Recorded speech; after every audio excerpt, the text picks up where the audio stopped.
Hello, and welcome back to my playthrough of the Battle of White Mountain. This is the summary for the final turn, turn 7. It was a pretty brutal turn. I'll just get right into it.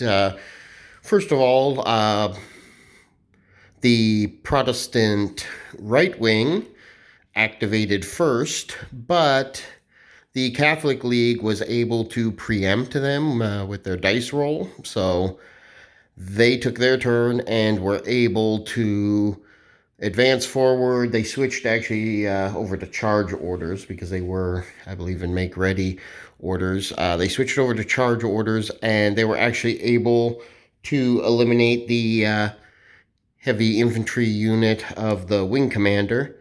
Wing Commander Schlick, he was eliminated. So that made it so the Protestant right wing cannot activate. Normally, if a leader is eliminated, that wing can no longer activate for that turn. But then at the end of the turn, you roll for leader replenishment, and you find out if that leader is able to return, if it was just a minor wound, or if they are permanently eliminated and there's a replacement leader with less command stats takes charge. But since this was the final turn, unfortunately, it put them out of action for the rest of the turn. And meanwhile, over in the Protestant center, which is non-existent now, Maximilian led a heavy infantry unit forward and was able to eliminate Hohenlohe heavy infantry unit, and that was their last unit. So that left just the Transylvanians. So the Imperial first and second echelon, or second echelon, took their turn and eliminated one of the Transylvanian light cavalry units, and but they weren't able to push it much just because of their formation state.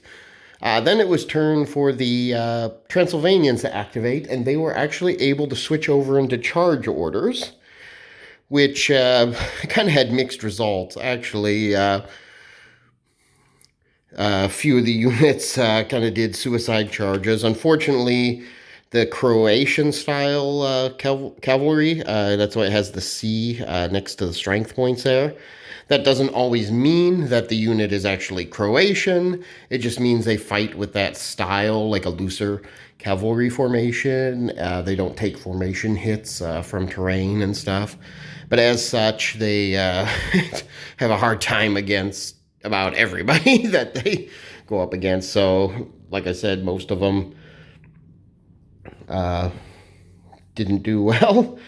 Now, the one exception was, I believe it was the Jurgol unit, was actually able to roll an interception roll and intercept this heavy infantry unit before it attacked the Peckman heavy infantry unit, and were able to break their formation. So they put the brakes on them. It cost them their life, but they saved that heavy infantry unit that definitely would have been eliminated.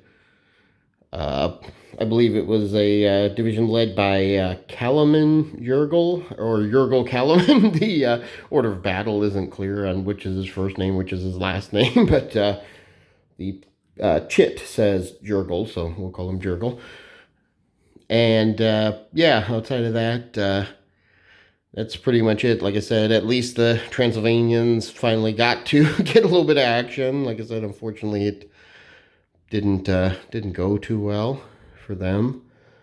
So I'm probably going to wrap it up here, and I need to, it's going to take a long time to calculate the victory points and how all the battles in Saints in Armor, you usually add up the Catholic victory points, whatever they are, and then you add up the Protestant victory points and subtract them from the Catholic victory points, and then you take that number and compare it to the victory chart and see, like, if it's a minor victory, major victory, and so on and so forth.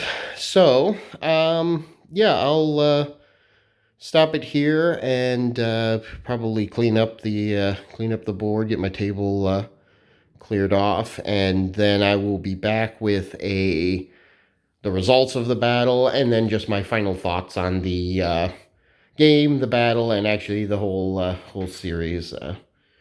Anyway, yep. Thank you for watching.